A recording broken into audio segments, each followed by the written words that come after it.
SIR এর final voter লিস্টে নাম আসার পর আপনার নাম যদি সাপ্লিমেন্টারি ভোটার লিস্টের ডিলিট লিস্টে মানে বাদ যাওয়া লিস্টে আপনার নাম যদি থাকে, তাহলে আপনার এখন কি করণীয়? যে ডকুমেন্টস তো দেখুন আপনার কাছে হয়তো Aadhaar card, voter card, PAN card, এটা ছাড়া কোনো ডকুমেন্টস নেই।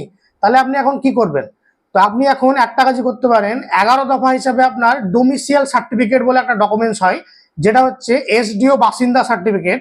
তো আপনি এটার জন্য কি কি ডকুমেন্টস লাগবে? আপনাকে Aadhaar card, voter card, PAN card, তারপর আপনার যে ডকুমেন্টস গুলো আছে সেগুলো, এবং এটার সঙ্গে পঞ্চায়েতের একটা বাসিন্দা সার্টিফিকেট, এবং এটার সঙ্গে আপনার নিজের নামে না হলে আপনার বাবার নামে 15 বছর আগেকার দলিল লাগবে।